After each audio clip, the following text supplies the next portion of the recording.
When Apple doesn't tell us what the letter E stands for in the new iPhone 16e, it's kinda just up to us to guess. Some people think it stands for essential or economical or entry level, and some people, definitely not me, think the E in iPhone 16e stands for egregiously expensive.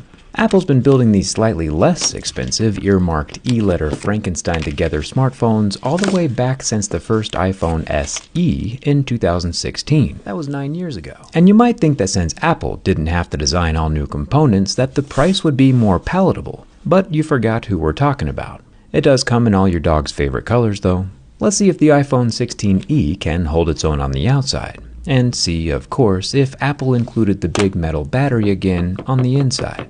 One thing I am impressed with is Apple's ceramic shield, which this 16e, which is shaped like an iPhone 14, does come installed with. Working our way through most scale of hardness, we do start seeing very light scratches at a level 6 with deeper grooves at a level 7. Even though it technically ranks the same as other smartphones, it does feel different. And my personal opinion is that ceramic shield is indeed better than regular tempered glass. The scratches are less pronounced. The 12-megapixel front-facing selfie camera is off-center, but that's normal for Apple. It's protected by the same ceramic shield as the rest of the phone. We have a small metal earpiece grill, which is in the center of the phone above the notch. Making our way over to the frame rails of the iPhone 16e, instead of titanium like on the flagships, this expensive budget phone is made from aluminum. Pretty normal.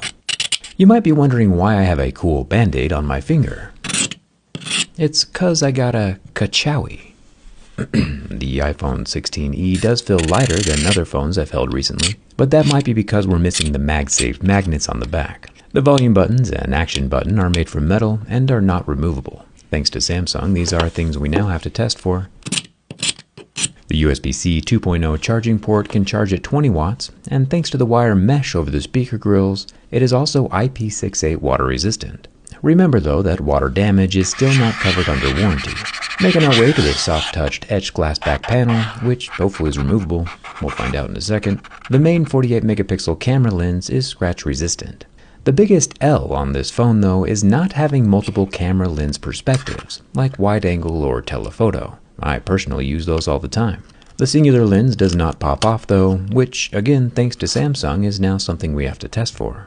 Zooming into the Apple logo stencil on the back, it looks like Apple absolutely nailed the placement this time around. Glad to see the attention to detail has improved from the iPhone 16 Pro Max. Flipping the phone back around to test the pixels, with portfolios as torched as they are, a little more flame won't hurt. The 6.1-inch Super Retina XDR OLED display has a 60Hz refresh rate, and let's be honest, nobody's gonna notice. It does last for about 20 seconds before going white, and this time freezing the display. But after a quick power cycle, the screen is back to working like normal, with only a slight blemish. Again, all pretty regular stuff. Even the bend test. The Apple design is unflexing, unbending, unchanging, and unaffected, despite my attempts to snap it in half.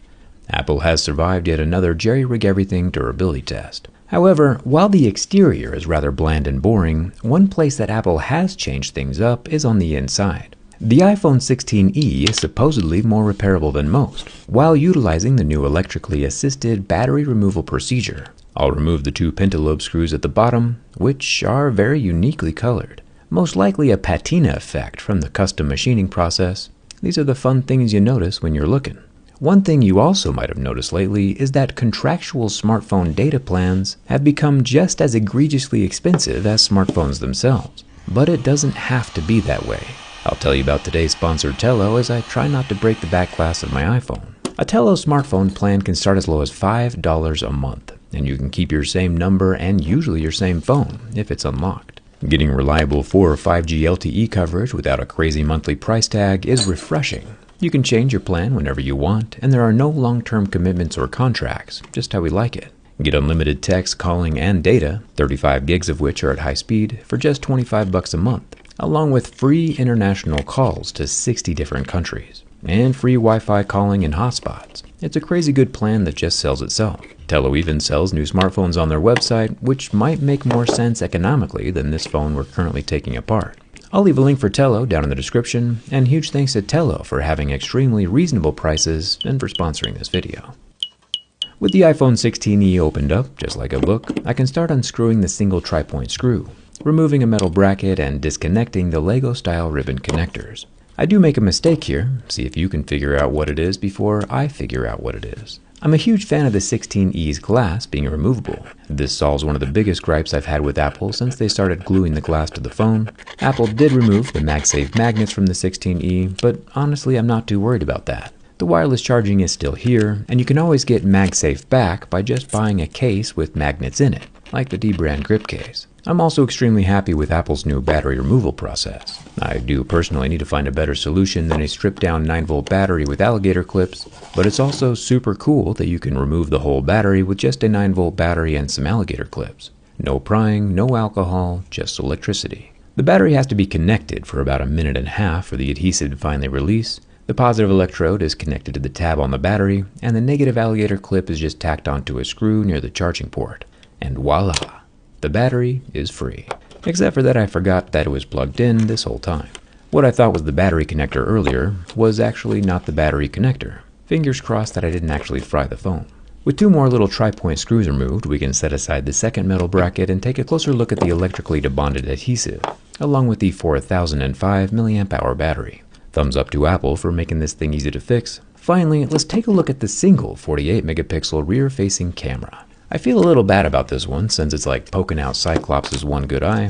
Apple says this camera has something called OIS, which is optical image stabilization. It's a pretty normal hardware-based lens shifting type of compensation to get more stable images while recording videos. But Apple has also invented a type of sensor shift stabilization in some of their other phones, and I just want to see if this singular camera lens comes with that feature or not. Shredding down the camera lens housing reveals that there are indeed some magnets inside the camera, but only for the lens itself, so no sensor shift stabilization on this guy.